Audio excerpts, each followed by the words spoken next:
Hello students, आज हम study करने वाले हैं रैंडम वेरिएबल्स। रैंडम वेरिएबल्स एक बहुत ही इंपॉर्टेंट टॉपिक है और एक बहुत ही डिफरेंट टाइप का टॉपिक है हमारे सिलेबस में। तो इसे आप थोड़ा आराम से समझिएगा, आराम से अंडरस्टैंड करिएगा। रैंडम वेरिएबल के कंसेप्ट क्या होते हैं, इनमें हम कौन कौन से फंक्शन स्टडी करते हैं, सारी चीजें मैं आपको आज डिटेल में समझाने वाला हूं। तो बेसिकली रैंडम वेरिएबल अगर आपको लर्न करना है तो आपको थोड़ा सा प्रोबेबिलिटी का बेसिक्स भी पता होना चाहिए। बहुत ही लिमिटेड नॉलेज होने पर भी आप रैंडम वेरिएबल को अंडरस्टैंड कर सकते हो। बस आपको प्रोबेबिलिटी की डेफिनेशन पता होनी चाहिए और बेसिक जो क्वेश्चन होते हैं प्रोबेबिलिटी के, अगर वो भी आपको आते हैं तो बड़े आराम से आप रैंडम वेरिएबल को अंडरस्टैंड कर पाओगे। तो यहां पर रैंडम वेरिएबल होता क्या है, तो बेसिकली अगर यहां पर मैं रैंडम वेरिएबल के बारे में डिस्कस करूं तो random variable assigns the real number two the outcome of an experiment. ये काफी इंपॉर्टेंट एक आपकी डेफिनेशन है। जो रैंडम वेरिएबल होते हैं आपके, वो रियल नंबर असाइन करते हैं। ठीक है, इस पॉइंट को आप ध्यान रखना। किसको असाइन करते हैं? आउटकम ऑफ एन एक्सपेरिमेंट को। ठीक है, तो किसी एक्सपेरिमेंट का जो आउटकम होगा, आउटकम ऑफ एन एक्सपेरिमेंट को रैंडम वेरिएबल क्या असाइन करते हैं? Real number. ठीक है, तो random variable assigns real number two the outcome of an experiment. यहां पर मैं आपको एक एग्जांपल देता हूं स्टार्ट में, जिससे कि आपको बहुत ज्यादा क्लियर होगा कि रैंडम वेरिएबल किस तरीके से रियल नंबर असाइन करते हैं। तो आप देखो, सपोज करो हमारे पास एक कॉइन है जिसे हमने 2 टाइम्स टॉस किया। ठीक है, तो आप इसे कितनी बार टॉस कर रहे हो? 2 टाइम्स। ये पॉइंट आप ध्यान रखना। तो जब आप कॉइन को 2 टाइम्स टॉस करते हो तो 4 केस आपके हो सकते हैं, ये आप समझ पा रहे होगे। हो सकता है दोनों बार आपके हेड और हेड आ जाए, एक बार आपका हेड आ जाए, दूसरी बार टेल आ जाए, पहली बार टेल आ जाए, दूसरी बार हेड आ जाए, या दोनों बार आपके टेल आ जाए। तो यहां पर जो आपके 4 पॉसिबल कॉम्बिनेशन हो सकते हैं, उसे आप किस में शो करते हो? बेसिकली उन पॉसिबल कॉम्बिनेशंस के कलेक्शन को आप क्या बोलते हो? Sample space. ये पॉइंट आपको क्लियर होना चाहिए। तो आपका हेड हेड हो सकता है, टेल टेल हो सकता है, टेल हेड हो सकता है और हेड टेल हो सकता है। ये पॉइंट क्लियर है अच्छे से। तो 4 पॉसिबल केसेस आपके हो सकते हैं। तो देखो, मैंने आपको डेफिनेशन क्या लिखाई है? Random variable assigns the real number two the outcome of an experiment. तो हमने एक्सपेरिमेंट किया एक, जहां पर हमने कॉइन को 2 बार टॉस किया। तो यहां पर जो आउटकम आए हैं वो आउटकम मैंने यहां पर मेंशन कर दिए हैं। तो यहां पर अगर मैं रैंडम वेरिएबल को कैपिटल एक्स से डिनोट करूं तो आप ध्यान से अंडरस्टैंड करिएगा। यहां पर लेट सपोज हम क्या चाहते हैं कि रैंडम वेरिएबल जो है ना, वो नंबर ऑफ हेड्स को स्पेसिफाई करे। इस एग्जांपल की मैं बात कर रहा हूं। आपका टारगेट क्या है कि रैंडम वेरिएबल जो है हमारा, वो नंबर ऑफ हेड्स को यहां पर स्पेसिफाई करे। ये पॉइंट क्लियर हो गया। तो यहां पर आप समझो, रैंडम वेरिएबल को अगर हम कैपिटल एक्स से शो करते हैं तो किस तरीके से वो आउटकम ऑफ एन एक्सपेरिमेंट को रियल नंबर असाइन करता है। तो ध्यान से अंडरस्टैंड करो। यहां पर आपके 2 हेड है और रैंडम वेरिएबल को यहां पर क्या स्पेसिफाई करना है? नंबर ऑफ हेड्स को। तो यहां पर आप इस तरीके से मेंशन करोगे x = 2। इसके बाद यहां पर आपका एक भी हेड नहीं है, तो यहां पर आप मेंशन करोगे x = 0। इसके बाद लास्ट दोनों केसेस में आपका एक हेड है, तो आप मेंशन करोगे x = 1 एंड अगेन x = 1। तो इस तरीके से आप यहां पर रियल नंबर असाइन करते हो। ये पॉइंट आपको क्लियर हो पा रहा है? वैसे रैंडम वेरिएबल में बहुत कुछ आगे अभी आपको स्टडी करना है, लेकिन एक बेसिक अंडरस्टैंडिंग हमें स्टार्ट से बना लेनी है। क्लियर? यहां पर अब अगर हम डिस्कस करते हैं रैंडम वेरिएबल के टाइप्स के बारे में, तो बेसिकली 2 तरह के रैंडम वेरिएबल आपके होते हैं। एक होता है आपका डिस्क्रीट रैंडम वेरिएबल और एक होता है आपका कंटीन्यूअस रैंडम वेरिएबल। तो यहां पर अगर मैं आपको एक सिंपल डेफिनेशन दूं दोनों के लिए, तो यहां पर डिस्क्रीट रैंडम वेरिएबल आपके क्या होते हैं? बेसिकली अगर मैं डिस्क्रीट रैंडम वेरिएबल की बात करूं तो discrete random variable can take values.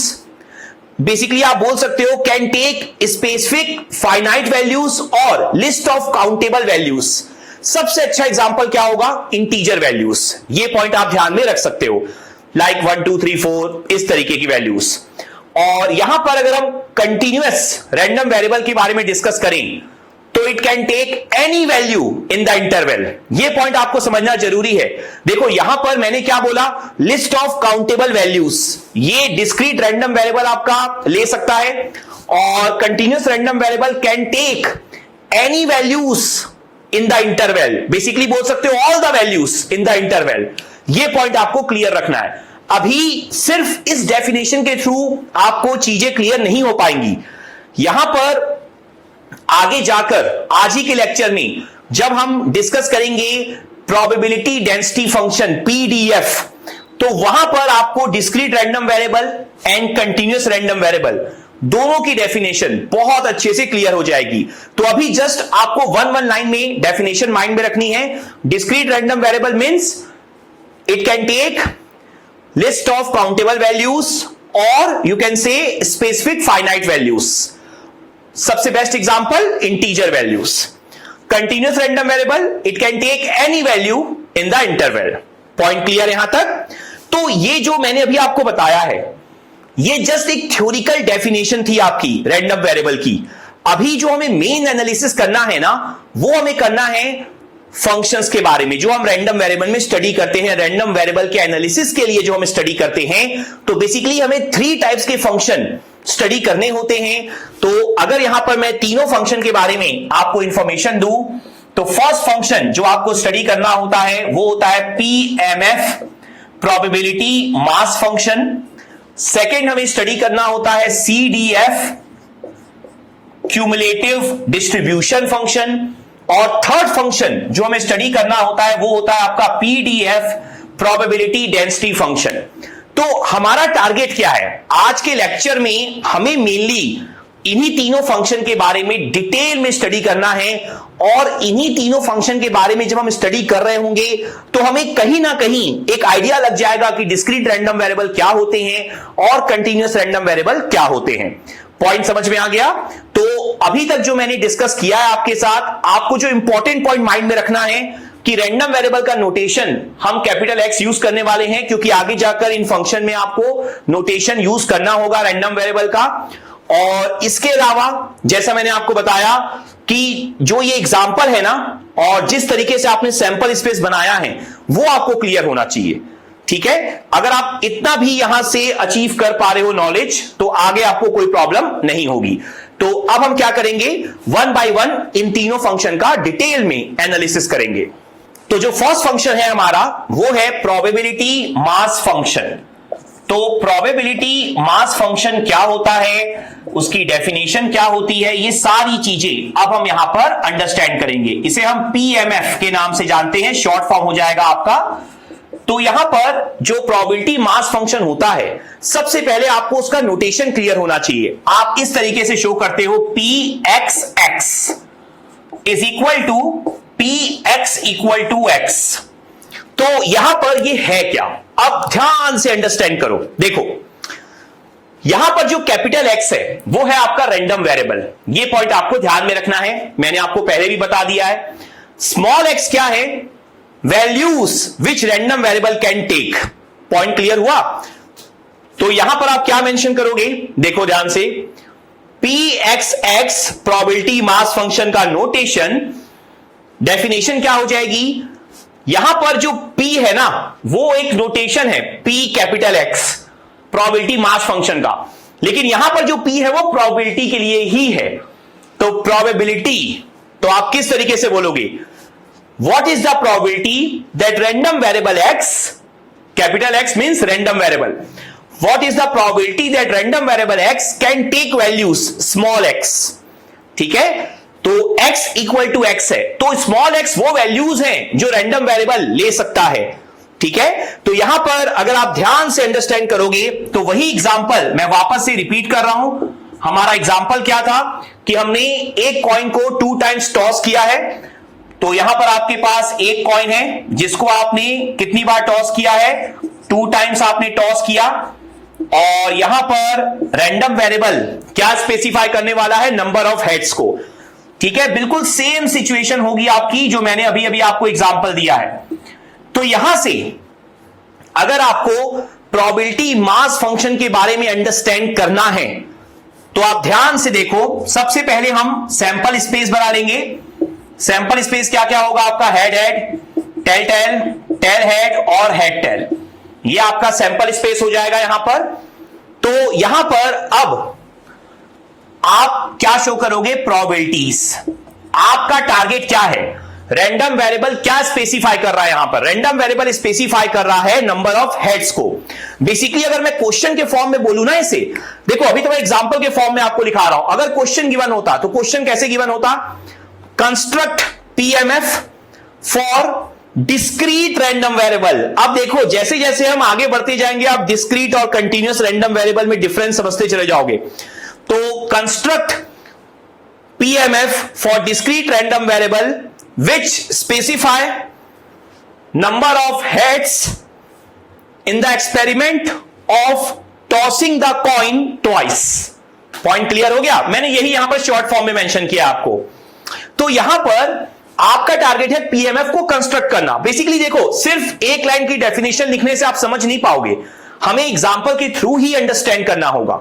तो आप देखो यहां पर अगर मैं प्रोबेबिलिटीज लिखते जाऊं, नंबर ऑफ हेड्स हमारा टारगेट है, ये पॉइंट आप ध्यान रखना। तो हेड आने की प्रोबेबिलिटी कितनी कितनी है आप देखते चलो। यहां पर आप देखो कितनी बार हेड आए हैं आपके, यहां पर आप देख पा रहे होगे, यहां पर आपके दोनों बार हेड आ रहे हैं, ठीक है। और नेक्स्ट केस में आपके दोनों बार क्या हैं, टेल आए हैं। और उसके बाद इस केस में आपका कितनी बार हेड आ रहा है, यहां पर आपका हेड आ रहा है यहां पर एक बार, और इसके बाद आपका हेड आ रहा है अगेन एक बार। तो आप देखो अगर आप इस तरीके से पहले मेंशन कर दो x equal to 2, x equal to 0, x equal to 1 और x इक्वल टू 1। अब अगर आप समझो यहां पर तो p अगर आप मेंशन करते हो x इक्वल टू 0, तो आप देखो यहां पर p x इक्वल टू 0 मतलब एक बार भी हेड नहीं आया। कितनी बार है देखो, प्रोबेबिलिटी की डेफिनेशन क्या होती है वैसे, simple, favourable outcome divided by total outcome. तो देखो x इक्वल टू 0 वाला कितना है, सिर्फ एक है, और टोटल कितने हैं 4। तो प्रोबेबिलिटी हमारी कितनी हो जाएगी 1/4। इसके बाद p x इक्वल टू 1, देखो फेवरेबल आउटकम है 2 और टोटल है 4, तो कितना हो जाएगा 1/2। और p x equal to 2, favourable है एक बार, टोटल है 4, तो 1/4। तो बेसिकली आपने यहां पर प्रोबेबिलिटी निकाली है कि यहां पर आप देखो नंबर ऑफ हेड्स एक बार भी नहीं, then number of heads 1 time, then number of heads both times, ठीक है। दोनों बार आपने हेड यहां पर अचीव किया, 2 बार आपने टॉस किया कॉइन को और दोनों बार ही आपका हेड आया, उसकी प्रोबेबिलिटी कितनी होगी 1/4 होगी। 2 बार टॉस किया, दोनों बार हेड नहीं आया, तो उसकी प्रोबेबिलिटी 1/4, और यहां पर एक बार आ गया, उसकी प्रोबेबिलिटी कितनी होगी 1/2 होगी। हो सकता है फर्स्ट टाइम आ जाए, हो सकता है सेकेंड टाइम आ जाए, तो हाफ है ना। तो यहां से आप समझो ये जो आपने चीजों को मेंशन कर दिया है, अब इसके बाद अगर आप यहां पर ये डेफिनेशन के लिए जाओ तो आप देखो क्या मेंशन करोगे, px0। px0 मींस क्या लिखोगे, px इक्वल टू 0, और px इक्वल टू 0 कितना है आपका 1/4 है। फिर px1 जब आप लिखोगे तो px इक्वल टू 1, ये कितना है 1/2। फिर px2 की वैल्यू कितनी है 1/4। यहां पर अगर आप देखोगे ना, तो मैंने यहां पर आपको जब क्वेश्चन के फॉर्म में इसे बोला था, तो मैंने बोला था construct PMF for discrete random variable x। यहां पर बेसिकली ये डिस्क्रीट क्यों है आप समझो, मैंने क्या बोला था कि डिस्क्रीट रैंडम वेरिएबल के केस में जो रैंडम वेरिएबल वैल्यूज लेगा वो लिस्ट ऑफ काउंटेबल वैल्यूज होंगी या स्पेसिफिक फाइनाइट वैल्यूज होंगी। सबसे अच्छा एग्जांपल है इंटीजर, आप देख सकते हो 0 ले रहा है, 1 ले रहा है, 2 ले रहा है, उनके बीच की कोई वैल्यू नहीं ले रहा है, 1.5 नहीं ले रहा है। पॉइंट समझ में आ रहा है, यहां मैं डिस्क्रीट रैंडम वेरिएबल के बारे में डिस्कस कर रहा हूं। पॉइंट क्लियर हो गया अच्छे से। तो यहां से आपको डिस्क्रीट रैंडम वेरिएबल का एक आइडिया जरूर लगा होगा, क्लियर। और वैसे जब मैं आपको कंटीन्यूअस रैंडम वेरिएबल के एग्जांपल दूंगा ना, तब आप और अच्छे से दोनों में डिफरेंस समझ जाओगे। यहां से अब आप देखो, अगर हम पीएमएफ को ड्रॉ करने के लिए जाएं तो ध्यान रखना पीएमएफ एक फंक्शन है, px equal to P X X जो है आपका, तो आप क्या लिखोगे, P X X versus small X. ध्यान रखना कैपिटल एक्स क्या है आपका, एक नोटेशन है, लगातार चेंज कौन हो रहा है, स्मॉल एक्स चेंज हो रहा है। देखो एक बार स्मॉल एक्स की वैल्यू 0 है, एक बार 1 है और एक बार 2 है। तो बेसिकली जो आप ग्राफ ड्रॉ करोगे वो आपका होगा versus small x. Small x की वैल्यू लगातार चेंज हो रही है, बात ध्यान रखना। तो यहां से अब अगर हम लोग ग्राफ ड्रॉ कर दें तो बहुत इजी ग्राफ है, ध्यान से अंडरस्टैंड करना आप लोग। देखो पी एक्स 0 बेसिकली जो फंक्शन है आपका पी एक्स एक्स, तो एक्स की वैल्यू जब 0 पुट करोगे तो देखो एम्पलीट्यूड कितना है, 1/4 है। यहां पर अब एम्पलीट्यूड है, वैसे आप जानते हो ये है तो प्रोबेबिलिटी, लेकिन ग्राफ पॉइंट ऑफ व्यू से अब सोचो एम्पलीट्यूड है, तो एम्पलीट्यूड कितना है, 1/4। फिर देखो 1 2, तो 1 पे एम्पलीट्यूड कितना है, 1/2, तो 1/2 थोड़ा बड़ा हो जाएगा 1/4 से। फिर 2 पर वापस से कितना है, 1/4। तो बेसिकली एक वर्टिकल लाइंस आप ड्रॉ करते जाओ और कुछ भी नहीं है, उतने ही एम्पलीट्यूड की ड्रॉ करो जो आपको सामने दिखाई दे रहा है। समझ में आ गया अच्छे से? तो ये होता है आपका पीएमएफ। अगर मैं तीनों फंक्शन की बात करूं जो मैंने आपको बताए थे, पीएमएफ, सीडीएफ एंड पीडीएफ, तीनों में सबसे कम इंपॉर्टेंट यही है आपके लिए एग्जाम पॉइंट ऑफ व्यू से, ठीक है? इसका बस आपको नॉलेज होना चाहिए। एक एग्जांपल इसके लिए मोर देन इनफ है। जो हमारा पूरा सिलेबस है ना, वो बेसिकली पीडीएफ और सीडीएफ के ऊपर ही है। तो यहां पर पीएमएफ के बारे में अगर मैं आपको एक और इंफॉर्मेशन दे दूं, तो पीएमएफ जो होता है ना, वो स्पेसिफाई करता है डिस्क्रीट रैंडम वेरिएबल को ओनली, ठीक है? PMF is used to specify discrete random variable only. ये पॉइंट आप ध्यान रखना। क्लियर है पॉइंट अच्छे से? तो ये आपका यहां पर फर्स्ट फंक्शन जो है कंप्लीट होता है, PMF, probability mass function. Now अब जो हमारे लिए इंपॉर्टेंट है वो हम डिस्कस करेंगे सीडीएफ एंड पीडीएफ। तो नेक्स्ट अब हम स्टडी करेंगे सीडीएफ। तो जो नेक्स्ट फंक्शन है हमारा CDF, that means cumulative distribution function. तो ये क्यूमुलेटिव डिस्ट्रीब्यूशन फंक्शन क्या होता है, ये हमें अब बहुत अच्छे से यहां पर अंडरस्टैंड करना है। तो आप ध्यान से समझने की कोशिश करो इसे, सीडीएफ या क्यूमुलेटिव डिस्ट्रीब्यूशन फंक्शन। यहां पर बेसिकली रैंडम वेरिएबल डिस्क्रीट भी हो सकता है और कंटीन्यूअस भी हो सकता है। अभी तो मैं सेम एग्जांपल ही दूंगा जो मैंने पीएमएफ के लिए दिया था, एग्जैक्टली सेम एग्जांपल रहने वाला है आपके लिए, लेकिन पहले यहां पे डेफिनेशन हम देख लेते हैं। तो देखो डेफिनेशन क्या होती है, एफ एक्स एक्स। ध्यान रखना कैपिटल एफ है, क्योंकि पीडीएफ के लिए जो नोटेशन मैं यूज करूंगा वो स्मॉल एफ होगा, क्योंकि ये स्टैंडर्ड नोटेशन है, ध्यान रखना। तो कैपिटल एफ एक्स एक्स, देखो एक्स एक्स की लोकेशन वही है, कैपिटल एक्स यहां पर है जो कि रैंडम वेरिएबल को शो कर रहा है, स्मॉल एक्स जो रैंडम वेरिएबल वैल्यूज ले सकता है उसकी बात कर रहे हैं हम लोग। डेफिनेशन क्या होती है, P X less than equal to X. यहां पर पी मींस प्रोबेबिलिटी अगेन। तो क्यूमुलेटिव नाम से क्लियर है, क्यूमुलेटिव मतलब प्रीवियस वाला ऐड होता चला जाता है। तो यहां पर आप समझो डेफिनेशन क्या है, what is the probability that random variable capital X can take values up to small X less than equal to, है ना, capital X less than equal to small X है। तो आप क्या मेंशन करोगे, what is the probability that random variable capital X can take values up to. ध्यान रखना, इस वर्ड को ध्यान रखना, मैं बार बार रिपीट कर रहा हूं। प्रीवियस टाइम जो हमने पीएमएफ पढ़ा उसमें इक्वल टू था, इसमें अप टू है, मतलब लेस देन इक्वल टू दोनों है। ये पॉइंट ध्यान रखना, what is the probability that random variable X can take value up to small X. तो यहां से अगर हम सेम एग्जांपल को रिपीट करने के लिए जाएं, अब आपको एग्जांपल रट गया होगा लेकिन मैं फिर से बोल देता हूं एक बार, construct CDF for random variable capital X which specify number of heads in the experiment of tossing the coin twice. Clear? So यहां पर number of heads ही है हमारा टारगेट और 2 बार ही टॉस कर रहे हैं कॉइन को। तो यहां से आप देखो, सैंपल स्पेस आपका वही रहेगा, head head, tail tail, tail head और हेड टेल। x की वैल्यू 2, x की वैल्यू 0, x1, x1। अब यहां से देखो,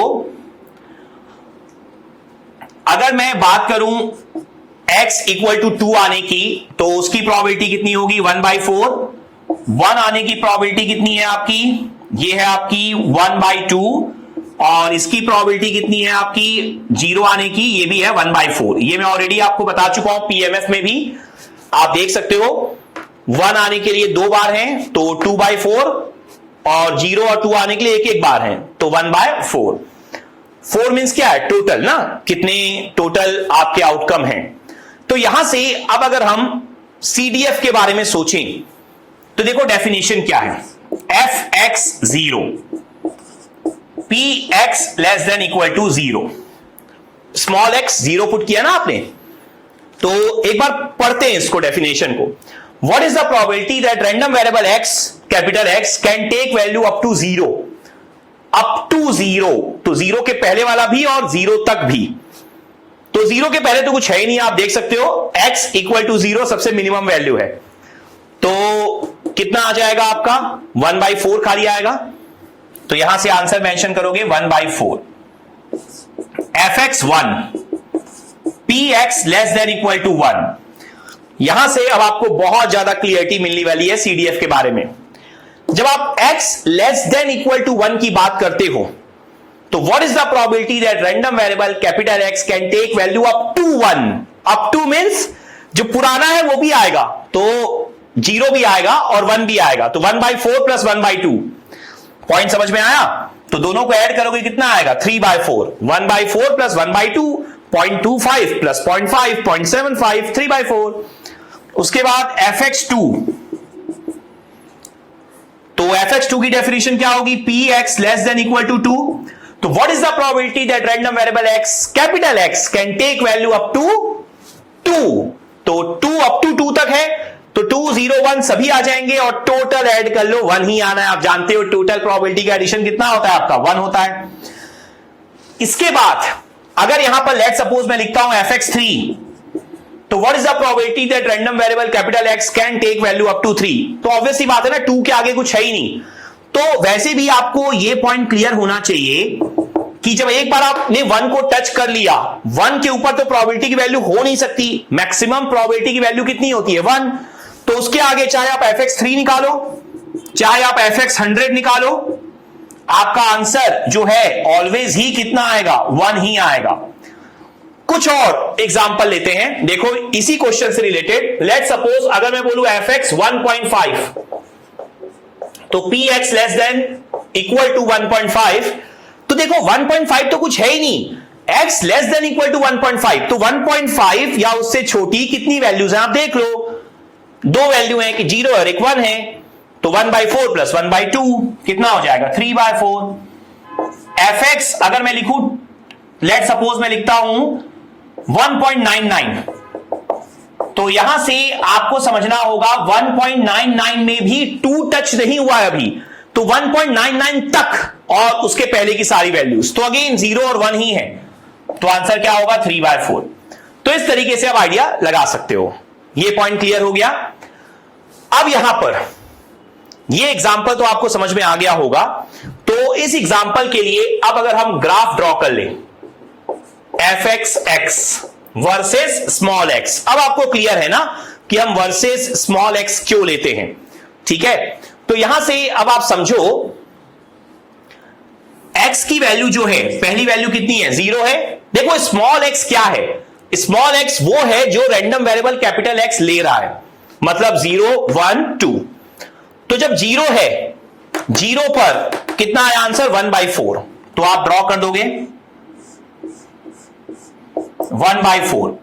लेकिन आपको यहां पर एक इंपॉर्टेंट बात क्या समझनी होगी कि 0 पे तो 1/4 आया, लेकिन अगर मैं बोलता 0.9999 में कितना आएगा, तो अगर यहां पर 0.999 होता तो आप क्या लिखते px less than equal to 0.9999, less than equal to मतलब 0 इंक्लूड होता, तो ऑब्वियसली बात है जब तक आप 1 तक नहीं पहुंचोगे तब तक आपका आंसर क्या रहेगा 1/4 पर कांस्टेंट रहेगा।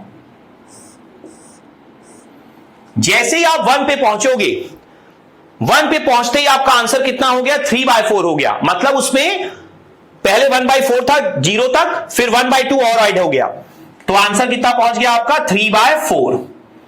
फिर देखो 1.5 पे भी 3/4 है, 1.99 पे भी 3/4 है, तो यहां पर 3/4 ही बना रहेगा। लेकिन जैसे ही आप 2 पर पहुंचोगे, तो 2 पर जैसे ही पहुंचोगे आपका और क्या ऐड हो जाएगा, यहां पर 1/4 और ऐड हो जाएगा, तो 3/4 प्लस 1/4 1 हो जाएगा।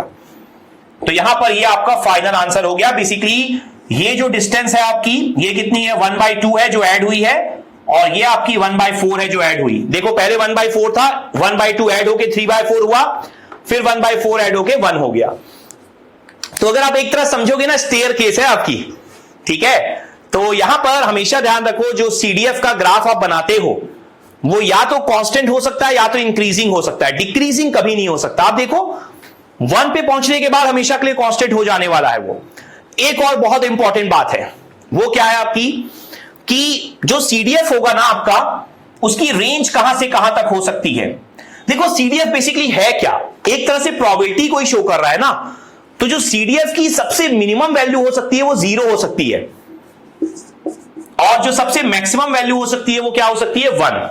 मतलब 1 के ऊपर वो वैल्यू आपको कभी नहीं मिलेगी। देखो 1 के बाद हमेशा हमेशा के लिए कांस्टेंट हो जाएगा, और 0 के पहले आपको कभी कोई वैल्यू नहीं मिलेगी। लेट सपोज अगर मैं बोलूं fx -1 आपको निकालना है, तो आप क्या लिखोगे, px < -1।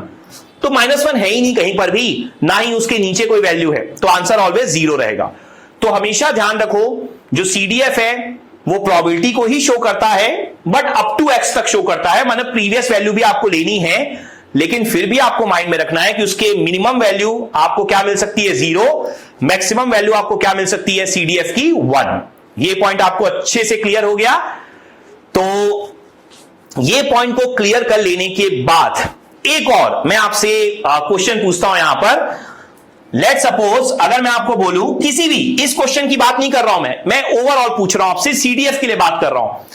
मैं आपको बोलूं fx इंफिनिटी ये कितना होगा बताओ। तो px < इंफिनिटी, आप खुद सोच के देखो, कोई भी क्वेश्चन हो, कोई भी क्वेश्चन, अगर आप बात करते हो what is the probability that random variable x can take value < infinity, तो सारी ही वैल्यू < इंफिनिटी होती है ना, तो आंसर कितना आएगा, 1। मतलब 100% चांस है कि रैंडम वेरिएबल जो x है, कैपिटल X है, वो < इंफिनिटी वाली वैल्यू लेगा। प्रोबेबिलिटी मतलब क्या है, चांस ही तो है। उसके बाद देखो fx -इंफिनिटी, तो what is the probability that random variable capital X can take value < infinity. आप जानते हो ना, -इंफिनिटी सबसे छोटी वैल्यू है, तो उससे लेस, और -इंफिनिटी और +इंफिनिटी भी डिफाइंड नहीं है ना, ध्यान रखना। तो -इंफिनिटी से लेस या -इंफिनिटी के इक्वल कोई भी केस नहीं हो सकता, ठीक है। +इंफिनिटी के नीचे सारे केसेस हैं, -इंफिनिटी के नीचे कोई भी केस नहीं है। दैट मींस क्या होगा, प्रोबेबिलिटी क्या होगी, 0। चाहे कोई भी क्वेश्चन आप उठा लो, मतलब जो सीडीएफ है वो उसकी वैल्यू कितनी हो जाएगी आपकी, 0 हो जाएगी। पॉइंट समझ में आ गया। तो ये आपकी यहां पर डेफिनेशन थी सीडीएफ की। तो आई होप आपको ये जो सीडीएफ की डेफिनेशन है यहां पर बहुत अच्छे से समझ में आ गई होगी। नाउ सीडीएफ को बहुत अच्छे से अंडरस्टैंड कर लेने के बाद अब हमारा जो लास्ट फंक्शन हमें अंडरस्टैंड करना है, ध्यान रखना सीडीएफ फिनिश नहीं हुआ है, आगे हमें जो भी पढ़ना है सीडीएफ और पीडीएफ को ही लेकर पढ़ना है, लेकिन आज जस्ट मैं आपको इंट्रोडक्शन दे रहा हूं। तो अब हमें लास्ट क्या स्टडी करना है, पीडीएफ, प्रोबेबिलिटी डेंसिटी फंक्शन। तो लास्ट है हमारा प्रोबेबिलिटी डेंसिटी फंक्शन। तो प्रोबेबिलिटी डेंसिटी फंक्शन, जिसे हम पीडीएफ के नाम से भी जानते हैं, वो एक्चुअल में आपका होता क्या है। अगर मैं सिलेबस पॉइंट ऑफ व्यू से आपके साथ डिस्कशन करूं तो सबसे इंपॉर्टेंट आपके लिए यही होगा, पीडीएफ, प्रोबेबिलिटी डेंसिटी फंक्शन। तो आप समझो, अगर सबसे पहले हम डेफिनेशन की बात करें तो हम इसे स्मॉल f से शो करेंगे, fx, जहां again capital X random variable को शो कर रहा है, स्मॉल x क्या शो कर रहा है, रैंडम वेरिएबल जो वैल्यूज ले सकता है। यहां पे अब आप देखो, इसकी डेफिनेशन होती है d/dx कैपिटल fxx। मतलब अगर मैं थ्योरिकली लिख दूं तो पीडीएफ इक्वल टू होता है d/dx cdf। दैट मींस जो आपके पास सीडीएफ की वैल्यू होगी, अगर उसका आप डिफरेंशिएशन कर दो with respect to small x, ये ध्यान रखना सब कुछ स्मॉल एक्स के लिए ही है। Capital x just random variable का नोटेशन है और कुछ नहीं। जो आपके सारे फंक्शन है ना वो स्मॉल एक्स के ही हैं, तो डिफरेंशिएशन भी स्मॉल एक्स के रेस्पेक्ट में ही होगा। तो अगर मैं यहां पर स्मॉल एक्स के रेस्पेक्ट में सीडीएफ का डिफरेंशिएशन कर दूं तो मुझे क्या मिल जाएगा, पीडीएफ। और यहां पर इसका रिवर्स भी कर सकते हैं। रिवर्स कैसा कर सकते हैं, f x x is equal to, अगर आप यहां पर मेंशन कर देते हो integration of CDF. Integration of CDF का क्या मीनिंग होगा, देखो यहां पर आपने पीडीएफ क्या लिखा है, डिफरेंशिएशन ऑफ सीडीएफ, तो यहां से सीडीएफ को क्या लिखोगे, इंटीग्रेशन ऑफ पीडीएफ। ठीक है, तो यहां पर इंटीग्रेशन ऑफ पीडीएफ जब आप मेंशन करोगे तो सबसे इंपॉर्टेंट क्या होगा, लिमिट। लिमिट क्या है, ध्यान से देखो, मैंने आपको जो सीडीएफ की डेफिनेशन दी थी अभी, ठीक है 5 मिनट्स पहले, मैंने आपको क्या बताया था, what is the probability that random variable capital X can take value up to small x. Up to small x मतलब मैक्सिमम वैल्यू क्या होगी, स्मॉल एक्स होगी। तो जब आप लिमिट लिखोगे ना तो ध्यान रखना आपकी जो अपर लिमिट होगी वो स्मॉल एक्स होगी। सीडीएफ की डेफिनेशन हम लिख रहे हैं, हमने स्टार्ट कहां से किया था, पीडीएफ की डेफिनेशन से, फिर हमने उसका रिवर्स कर दिया और अप टू स्मॉल एक्स। तो यहां पे ध्यान रखो लोअर लिमिट क्या होगी, अपर लिमिट तो आप समझ गए अप टू स्मॉल एक्स होगी, लोअर लिमिट क्या होगी। तो ध्यान से समझो, जब भी आप न्यूमेरिकल की बात करते हो ना तो न्यूमेरिकल में तो आपको सिचुएशन दे देता है कि किसकी रेंज क्या है। जैसे मैंने भी एग्जांपल दिया था वहां पर भी आपको क्लियर था कि capital X equal to 0, capital X equal to 1, capital X equal to 2, मतलब स्मॉल एक्स की वैल्यू 0, 1, 2 थी। लेकिन अलग अलग न्यूमेरिकल में अलग अलग सिचुएशन हो सकती है। यहां पर जब भी आप थ्योरी पढ़ रहे होते हो तो जब भी आपको लोअर लिमिट का नॉलेज ना हो या अपर लिमिट का नॉलेज ना हो तो आप क्या करते हो, जब लोअर लिमिट का नॉलेज ना हो तो आप सबसे लोवेस्ट लिमिट मेंशन करते हो जो कि माइनस इंफिनिटी होती है। फिर न्यूमेरिकल के अकॉर्डिंग, न्यूमेरिकल में अगर आपको दे देता कि जो आपका स्मॉल एक्स है वो ग्रेटर देन 0 है ऑलवेज, तो आप लिमिट शुरू करते हैं 0 to x। बात समझ में आ रही है।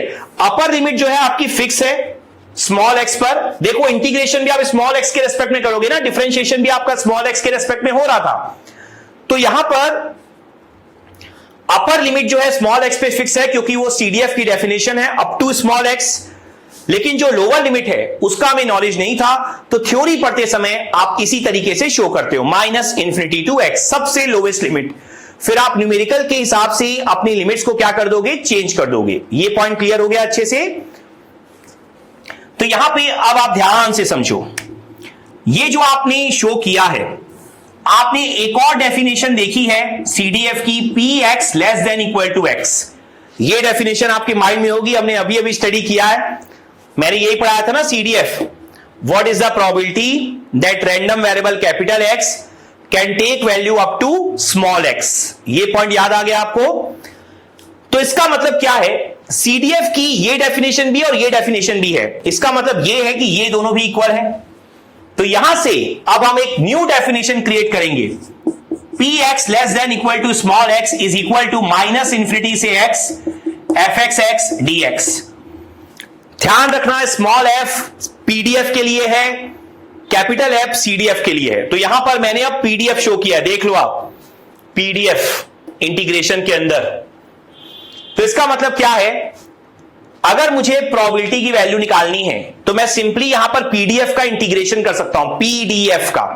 देखो आप लोग अगर फर्स्ट टाइम पढ़ रहे हो तो थोड़ा बहुत वर्ड्स पे कंफ्यूज होगे, एक बार इन्हें अच्छे से रिवाइज करो नेक्स्ट लेक्चर के पहले, ताकि जब हम यहां पर न्यूमेरिकल वगैरह डिस्कस करें तो आपको कोई प्रॉब्लम ना हो। ध्यान से देखो, पीडीएफ का जब भी आप इंटीग्रेशन करते हो, इंटीग्रेशन मींस एरिया भी होता है, तो जब भी आप पीडीएफ का एरिया लेते हो तो आपको क्या मिलता है, प्रोबेबिलिटी। लिमिट ध्यान से समझो, लिमिट यहां पर P X less than equal to small x था प्रोबेबिलिटी। इसका मतलब आपको अप टू स्मॉल एक्स तक जाना था, तो हमने स्मॉल एक्स लिमिट रखी है अपर लिमिट, और लोअर लिमिट जैसा मैंने बोला अगर पता ना हो तो क्या लिखोगे, माइनस इंफिनिटी। यहां से देखो ये तो आपने स्टैंडर्ड डेफिनेशन से अचीव किया है, लेकिन इसको देखकर आप एक और चीज समझ सकते हो। लेट सपोज अगर आपको प्रोबेबिलिटी कुछ इस तरीके से निकालने बोलता, कैपिटल X जो है वो x1 से x2 तक की वैल्यूज ले सकता है, स्मॉल x1 से स्मॉल x2 तक की। तो यहां से देखो आपको ये तो समझ में आ गया है कि जो प्रोबेबिलिटी होती है वो कैसे अचीव कर सकते हैं, पीडीएफ का इंटीग्रेशन करके। तो आप पीडीएफ का इंटीग्रेशन कर दोगे, यहां पर देखो लिखा था px less than equal to small x, मतलब अपर लिमिट स्मॉल x थी लेकिन लोअर लिमिट के बारे में कुछ भी मेंशन नहीं था, तो हमने माइनस इंफिनिटी लिख लिया। यहां पर लोअर और अपर लिमिट दोनों मेंशन है, तो बस आप क्या लिख दोगे, x1 से x2। तो बेसिकली जो आपने फंक्शंस अभी स्टडी किए हैं उनके थ्रू यहां पर आपको प्रोबेबिलिटी की डेफिनेशन भी मिल गई है, आप देख सकते हो। तो अगर आपको प्रोबेबिलिटी कैलकुलेट करनी हो x1 से x2 की रेंज में, तो आप सिंपल इंटीग्रेशन कर दो पीडीएफ का। यहां पर एक और इंपॉर्टेंट पॉइंट है, ध्यान से समझो। अगर मैं p x1 से x2 मैं इस तरीके से ले लूं माइनस इंफिनिटी से कैपिटल X से प्लस इंफिनिटी, तो क्या हो जाएगा, माइनस इंफिनिटी से प्लस इंफिनिटी fxx dx। हमें पता है कि अगर मैं माइनस इनफाइनाइट से प्लस इनफाइनाइट सारी वैल्यू ले लूं तो प्रोबेबिलिटी तो 100% 1 होगी, क्योंकि माइनस इनफाइनाइट से प्लस इनफाइनाइट के बीच में सारी वैल्यूज आ जाएंगी, कोई वैल्यू छूटेगी नहीं, तो टोटल प्रोबेबिलिटी हमें मिलेगी। टोटल प्रोबेबिलिटी की वैल्यू कितनी होती है, 1। इसका मतलब क्या है कि अगर आप पीडीएफ का एरिया कैलकुलेट करो, कंप्लीट एरिया, देखो इंटीग्रेशन को नॉर्मली आप एरिया बोल देते हो, लेकिन एक्चुअल में अगर एरिया की डेफिनेशन देखी जाए तो पूरा स्टार्ट से लेके पूरा लास्ट तक, तो कंप्लीट एरिया की अगर आप बात करते हो किसके, पीडीएफ के, तो वो ऑलवेज किसके इक्वल होता है, 1। पीडीएफ का एरिया ऑलवेज शो करता है टोटल प्रोबेबिलिटी जो कि इक्वल होती है आपके 1 के। तो यहां से आप इस स्टेटमेंट को ऑलवेज ध्यान रखना, area of PDF is always 1। जब हम नेक्स्ट लेक्चर में न्यूमेरिकल्स करेंगे तब वहां आपको बहुत ज्यादा हेल्प मिलेगी इस स्टेटमेंट से। तो एरिया ऑफ पीडीएफ मतलब पीडीएफ का जो भी डायग्राम दिया होगा उसका कंप्लीट एरिया आप निकाल लो और इक्वल टू आप 1 कर सकते हो, ऑलवेज 1 ही होता है, ये पॉइंट आपको माइंड में रखना है। क्लियर हो गया? तो ये आपका सीडीएफ और पीडीएफ के बीच में रिलेशनशिप था, और साथ ही साथ हमने इस रिलेशनशिप के थ्रू प्रोबेबिलिटी की जो डेफिनेशन थी वो भी अचीव कर ली। तो अब अगर आपको प्रोबेबिलिटी की वैल्यू अचीव करनी होगी तो आपके पास सबसे इजी वे क्या होगा, अगर आपको पीडीएफ मेंशन है तो पीडीएफ का जस्ट आप इंटीग्रेशन परफॉर्म कर लो। पॉइंट क्लियर हुआ अच्छे से? तो यहां पर भी हम एक एग्जांपल कंसीडर करेंगे, और जो हमारा एग्जांपल होगा वो एग्जैक्टली सेम होगा, अब मैं रिपीट भी नहीं करूंगा, वही है कॉइन को 2 बार टॉस करो, हेड आना आपकी फेवरेबल कंडीशन है, मतलब रैंडम वेरिएबल कैपिटल एक्स क्या स्पेसिफाई करता है, नंबर ऑफ हेड्स। तो आपको पता ही है कि sample space head head tail tail tail head और हेड टेल है।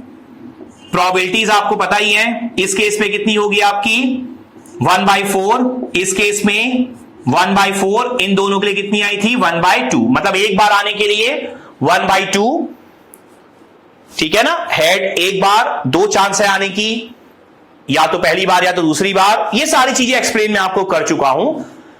तो यहां पे अब आप समझो, जब आप पीडीएफ ड्रॉ करने के लिए जाते हो तो ना आपको क्लियरिटी होनी चाहिए कि आप पीडीएफ ड्रॉ कैसे करोगे। देखो यहां पर अगर आपको पीडीएफ ड्रॉ करना है तो आप समझो पीडीएफ की डेफिनेशन मैंने आपको क्या दी है, पीडीएफ की डेफिनेशन मैंने आपको दी है कि सीडीएफ का डिफरेंशिएशन है। क्या ये पॉइंट आप अंडरस्टैंड कर पा रहे हो ना, कि जो आपका पीडीएफ है वो सीडीएफ का क्या है, आपका डिफरेंशिएशन, ठीक है। तो सेम एग्जांपल के लिए हमने अभी कुछ टाइम पहले सीडीएफ ड्रॉ किया था, तो यहां पर मैं ना सीडीएफ जो हमने ड्रॉ किया था उसे आपके लिए रफ में बता देता हूं ताकि आपको एक क्लियरिटी मिले। तो आप देखो हमने कुछ इस तरीके से सीडीएफ ध्यान रखना ना, पीडीएफ नहीं बात कर रहा हूं मैं, यहां पर बात कर रहा हूं सीडीएफ की। तो हमने सीडीएफ ड्रॉ किया था, तो यहां पर 0, यहां पे 1 और यहां पे 2। तो यहां पर जो आपकी वैल्यूज थी वो कितना था आपका 1/4, देन 3/4 और देन 1। तो यहां पर आप देखो मैंने आपको बताया भी था 1 पे आपका ऐड कितना हुआ था 1/2, और यहां पर ऐड कितना हुआ था आपका 1/4 2 पे। तो स्टार्ट में आपका 1/4 था, 1/2 ऐड होके 3/4 पहुंचे थे, और फिर 1/4 ऐड हो गया 1 पर पहुंचे थे, और फिर 1 के बाद हमेशा के लिए कांस्टेंट हो गए थे। ये पॉइंट क्लियर हो पा रहा है? अब आप देखो ध्यान से, ये जो आपका CDF आपने शो किया है यहां पर, ये डायग्राम हमने कैसे बनाया हम डिस्कस कर चुके हैं। आपका टारगेट यहां पर क्या है? सेम डायग्राम को आपको अब कन्वर्ट करना है किसमें? PDF के डायग्राम में। तो देखो PDF क्या होता है? Differentiation of CDF। अगर यहां पर मैं सिग्नल को रिप्रेजेंट कैसे करते हैं वो अगर आपको बताने के लिए जाऊंगा तो वो एक बहुत ही अलग सब्जेक्ट हो जाएगा, लेकिन यहां पर मैं आपको शॉर्टकट तरीका जरूर सिखा देता हूं कि जब भी आपका डायग्राम स्टेयरकेस के फॉर्म में बनेगा, जब भी स्टेयरकेस आपको दिखाई देगी, आप किस तरीके से CDF के क्वेश्चन को देखकर या CDF के फिगर को देखकर PDF ड्रॉ कर सकते हो। तो ध्यान से सुनो, देखो आपको ये तो क्लियर है ना कि ये जो हॉरिजॉन्टल लाइन बनती है वो क्या शो करती है? आपकी कांस्टेंट को शो करती है। मतलब यहां पर अगर मैं आपके लिए इस तरीके से शो कर दूं, let suppose fx versus x एक फंक्शन है और यहां पर मैं लिखता हूं 2, तो इसका मतलब क्या है कि x की वैल्यू आपकी कुछ भी हो, आंसर आपका हमेशा क्या रहेगा? 2, मतलब कांस्टेंट रहेगा। ये पॉइंट समझ में आता है आपको? तो अब आप बताओ, यहां पर ये जो आपने डायग्राम ड्रॉ किया है वहां पर आपको जो जो कांस्टेंट लाइन दिखाई दे रही है, मतलब ये आपकी कांस्टेंट है, ये भी कांस्टेंट है, ये भी कांस्टेंट है, ठीक है। तो हॉरिजॉन्टल लाइन जो हमेशा होती है ना वो कांस्टेंट को ही शो करती है, मतलब फंक्शन की वैल्यू जो है यहां पर कांस्टेंट है। तो यहां पर आप देखो जो PDF है वो CDF का डिफरेंशिएशन है, और कांस्टेंट का डिफरेंशिएशन क्या होता है? 0। मैं बस आपको ट्रिक सिखा रहा हूं, ये ध्यान रखना।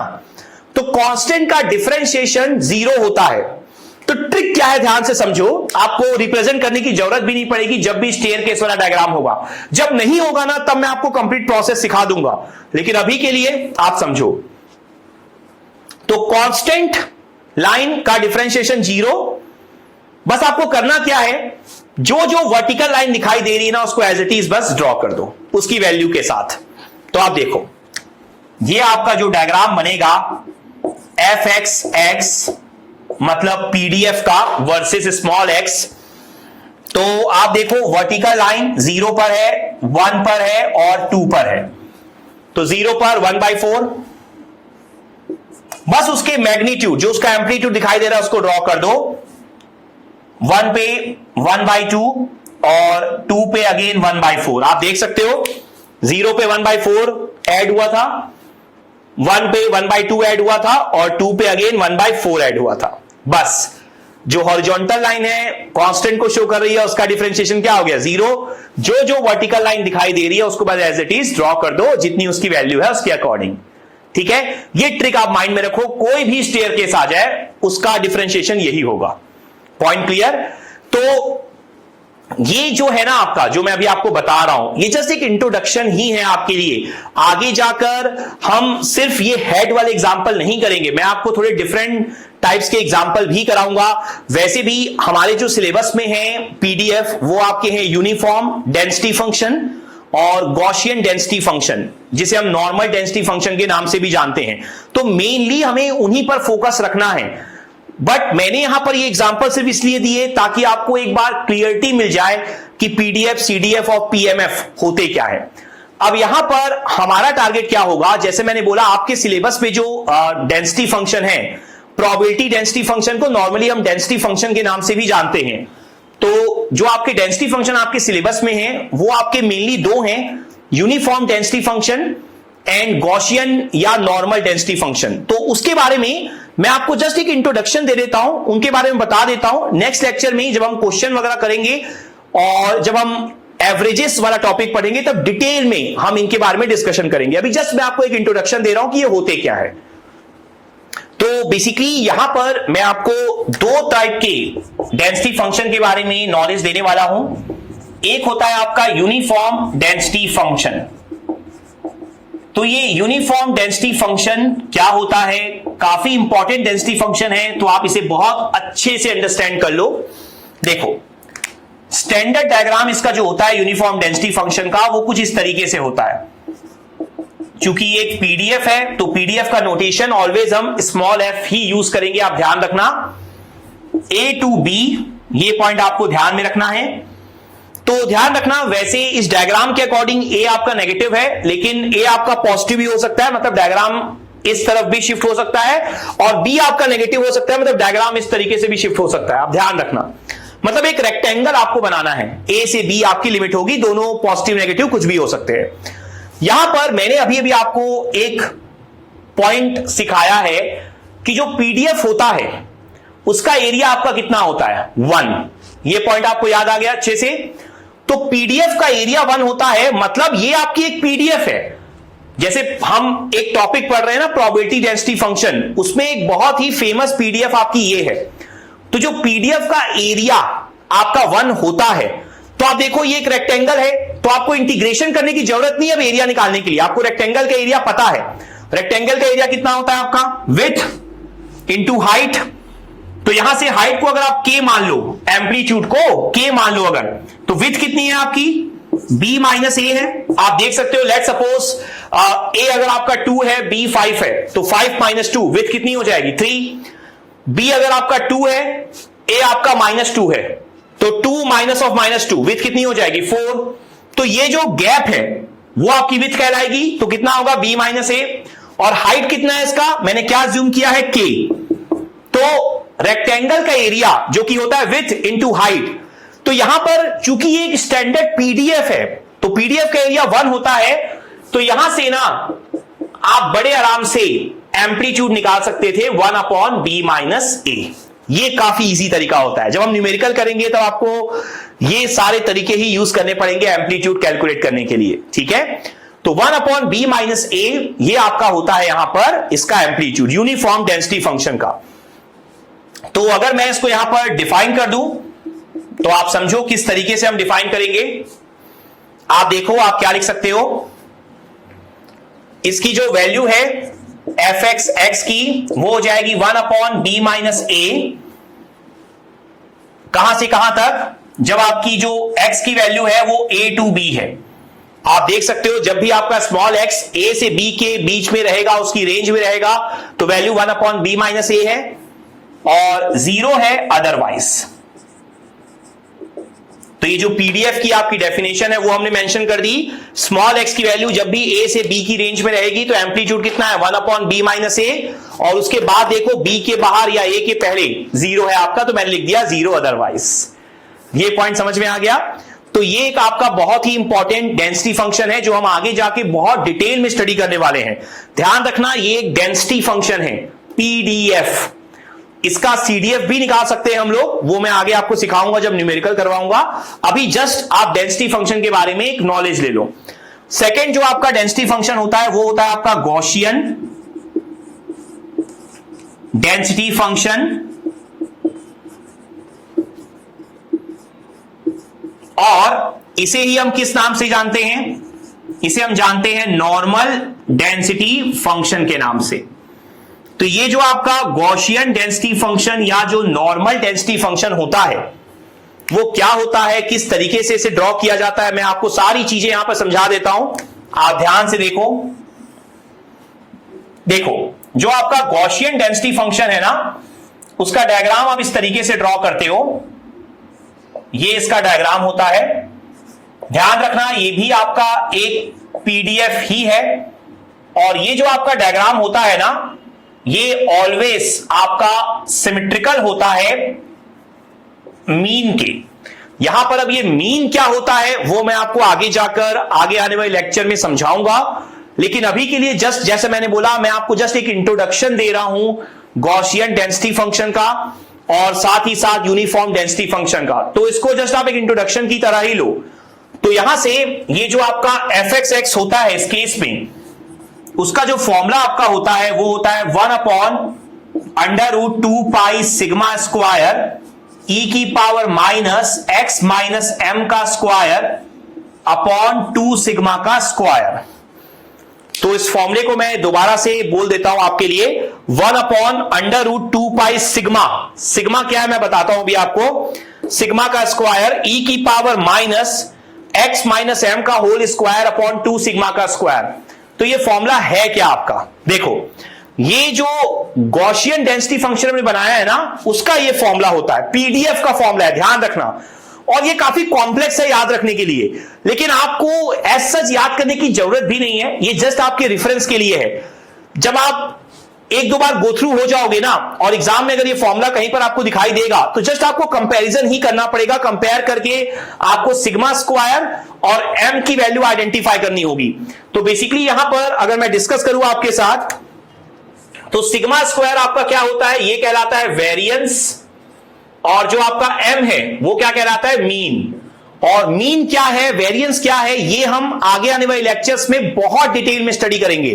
नेक्स्ट लेक्चर में पहले तो आज जो हमने पढ़ा है उसके न्यूमेरिकल करेंगे, और उसके बाद मैं आपको ये मीन, वेरिएंस, ये सारी चीजें भी समझाऊंगा, ठीक है। तो यहां पर अब आप समझो, सिग्मा स्क्वायर आपको ये दिखाई दे रहा है, तो सिग्मा स्क्वायर मींस वेरिएंस को शो करता है, एम आपका शो करता है मीन वैल्यू को, ठीक है। तो यहां पर लेट सपोज अगर मैं आपको एक एग्जांपल दे दूं, तो अगर आपको एफ एक्स एक्स इस तरीके से गिवन होता, 1 upon under root 18 pi into e की पावर माइनस एक्स माइनस 3 का स्क्वायर अपॉन 18, ठीक है। मैंने यहां पर क्या मेंशन किया है, 1 अपॉन अंडर रूट 18 पाई ई की पावर माइनस एक्स माइनस 3 का स्क्वायर अपॉन 18। तो अगर आप कंपेयर करते हो तो देखो 2 पाई सिग्मा स्क्वायर होता है अंडर रूट के अंदर, तो 2 पाई सिग्मा स्क्वायर की वैल्यू कितनी है आपकी, 18 पाई।